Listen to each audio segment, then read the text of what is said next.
Hello and welcome to another Glass of Bubbly video. This time we are discovering Pet Nat sparkling wines. Pet Nat sparkling wines, yes.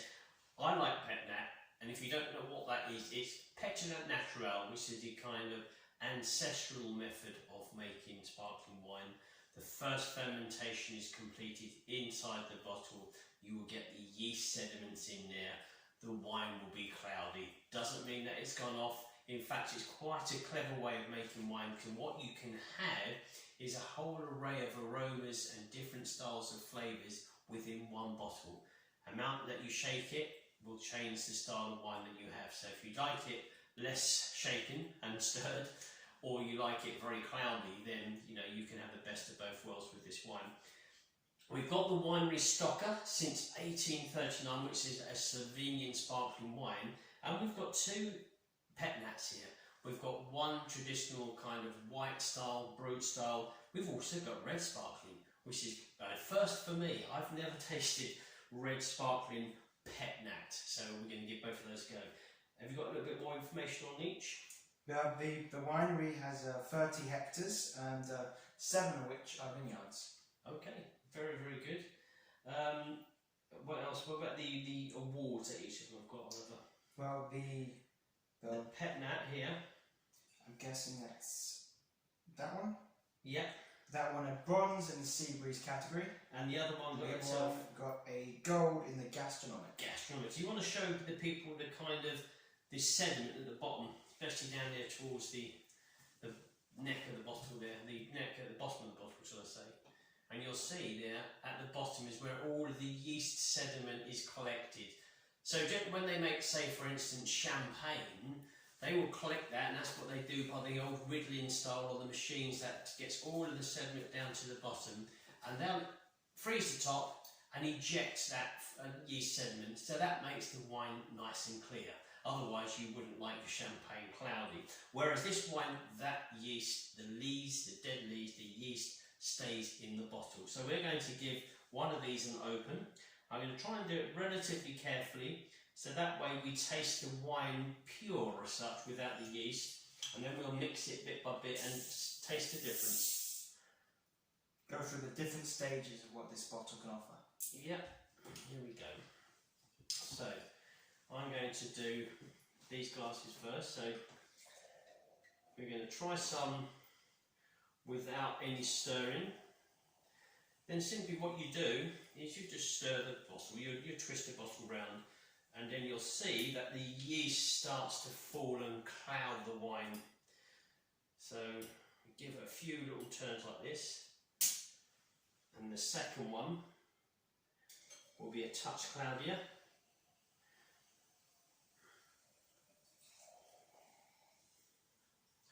And again, I'm going to start mixing these sediments right at the very bottom. There we go, that's looking good. So already we've got like a cloudy wine, you can see there. For the third glass. Do you know how long approximately it takes for these to completely settle? Completely settle? Don't know. I mean, I reckon you've got to give it a good, say, week, but if you put it into the fridge or wherever, you can't be opening and closing and rattling or any shaking. I would say to have that really crystal clear wine, I would say a week. Maybe some viewers would know more than me, but this is in the fridge for 2 days and it's still not perfectly clear, the wine, although it's more or less there. So again, if you want to be enjoying a Pet Nat, you really need to be putting it away somewhere safely where it's not going to get any kind of movement. And here we go, we've got the final bits here of the yeast at the bottom. And this is going to be the yeasty version. There we go.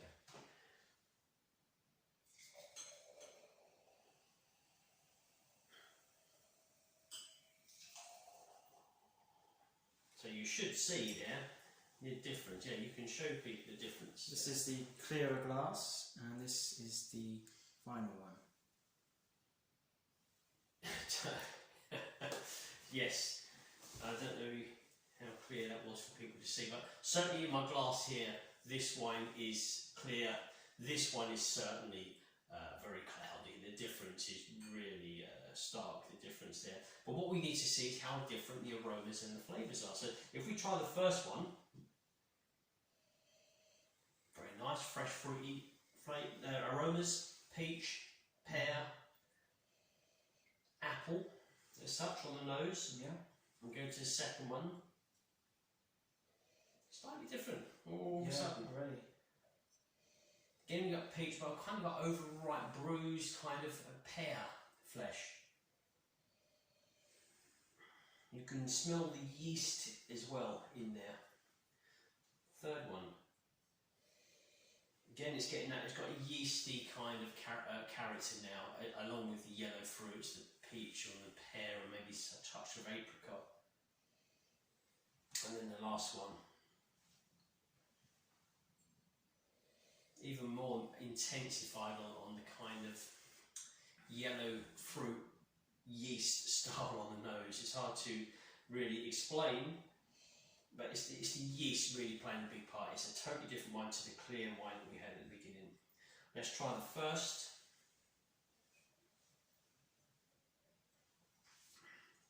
Quite dry, clean, a silky zestiness to the wine, yellow fruit, peach, apricot style. Second one. Still quite similar to the first actually, not too far away, even though the aromas are quite different. It's zesty, mineral, good levels of acidity. Third one.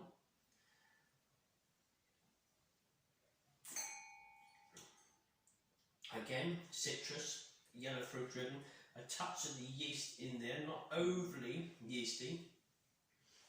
And then the last one.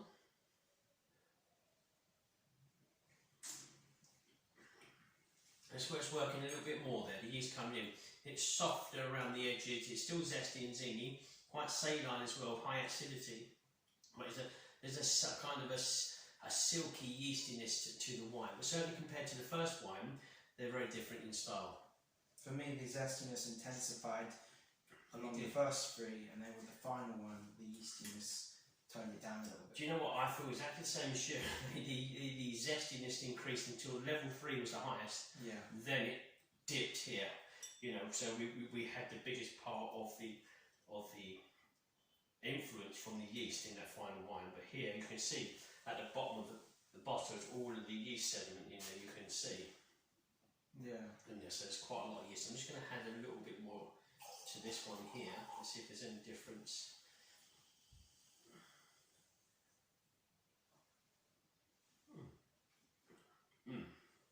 It's a totally different zestiness.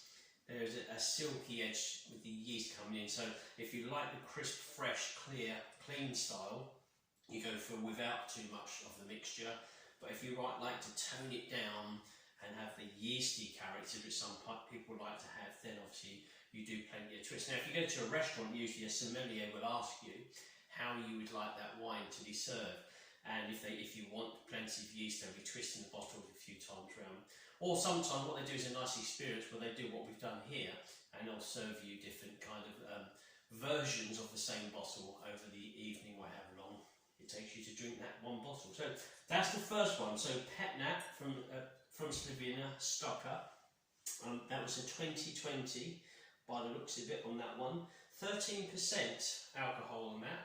12.5% here with the red Terran, and again it's a 2020. So now Oliver's given me as we're opening a red bubbly, you never know, so he's safely given me this in case it needs to come to the rescue. And here we go with this one.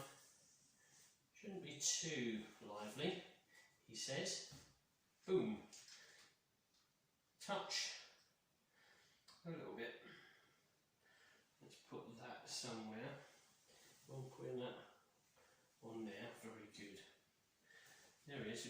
Tilt it to the side a bit. But it's certainly lively with bubbles. There we go. Lively with bubbles in this one. But let's just pour a little bit out here. So this is without too much mixture. And this one here. I might need you to swap your glasses round so the red ones are closer. And then we give it a little bit of a twist round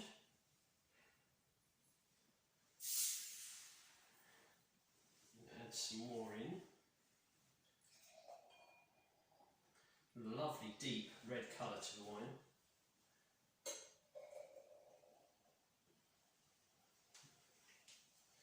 Let's just do a few more twists on this one. I can see the sediment at the bottom there. But it's very hard to see because it's quite a dark bottle, obviously a dark wine. You can't see the sediment as clearly as you could with the white wine, but they're in there and I can see them at the bottom. So a few more twists to encourage more of that sediment that leaks into the wine. And again, you're not going to notice the cloudiness too much because it's a dark red wine. I'm hoping that the aromas and the flavours are going to tell us the difference. Not easy to do this twisting around with a red sparkling wine as well and keeping everything clean. You can see there the sediment at the bottom. Yeah. Just a few more twists. Encourage more of the yeast into the wine. Certainly thankful we've got this white cloth with us. Now turning purple. Now turning purple. There we go. I have made a few splashes. What can I do? And the last one here, I'm going to see how they all compare. So there we go. There's the Pet Nat Terran 2020 from Stoka, Slovenia. Don't really see, when you're looking at the wines, you don't really see much difference, to be honest with you. But it's a beautiful, deep, dark purple, ruby colour to the wine. It's really splendid. It's ever so tempting, the look of it. Lovely, fresh, dark berry fruit aromas. Yeah. A touch of spice in there, a touch of woody spice.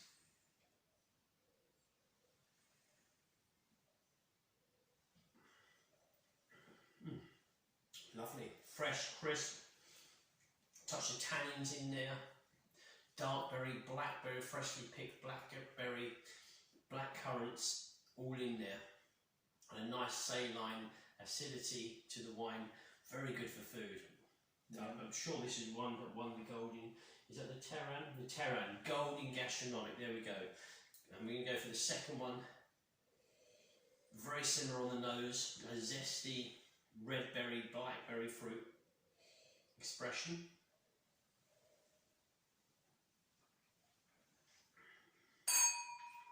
Quite similar to the first, a little bit more kind of, I'm getting more of the tannins through on the second one, more of the skin, the blackberry skin as opposed to the fruit.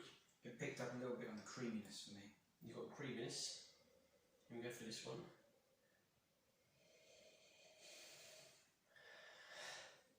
The blackberries and red berries are sort of turning into sort of a tart jam. Yeah, it's a little bit heavier, isn't it, on the nose, this one. Go for the flavour.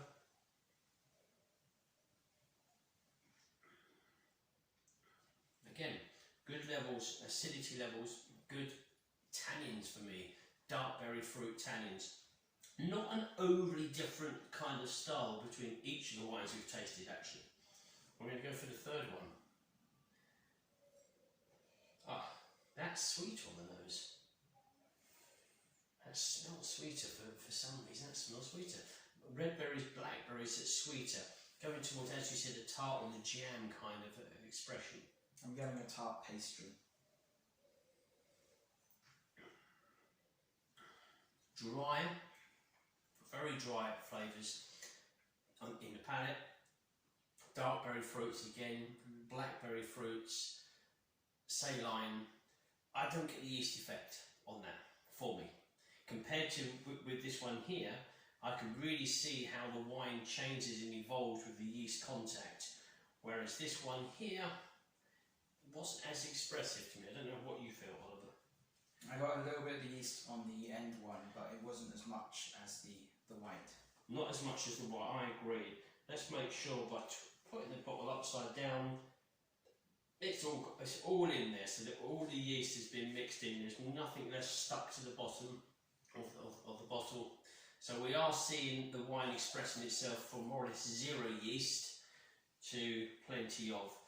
And for me, the red kind of has the same character throughout, maybe a touch of a change towards the end.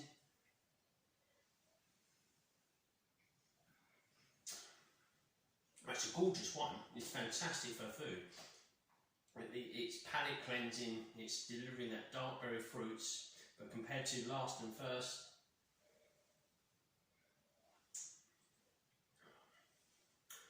maybe there's a touch more roundedness now that I'm doing the last and the first.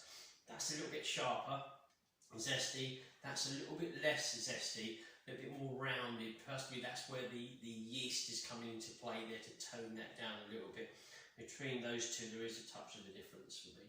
Yeah, so the first one's sort of just not yet ripe, blackberries and raspberries, Yeah. and that the last one is more of a tart jam sort of Style. style. Okay, let me just see the glass. Well, again, you can just about towards the rim see the yeast kind of in there. It looks a touch dusty, should we say? That looks a little bit clearer. That looks heavier in the glass. But when you look at the difference between these here, I think this, to me, the white sparkling wine is the better experience of the Pet Nat Naturel, the ancestral method, because you really do have a different level of aroma and flavour between first and last, whereas with the red wasn't quite showing it for me. But nonetheless, very good. So here, the two Pet Nats here from Slovenia, from Stoka Winery, really, really good. Yeah. Most enjoyable. For me, I would go for the lighter shade, although I'm a big fan of Slovenian sparkling reds. I'd do the same. You do the same. Okay, well there we go. So that's Pet Nat Naturel from Stoka. So thank you very much for watching, everyone. Until next time. Enjoy the fizz.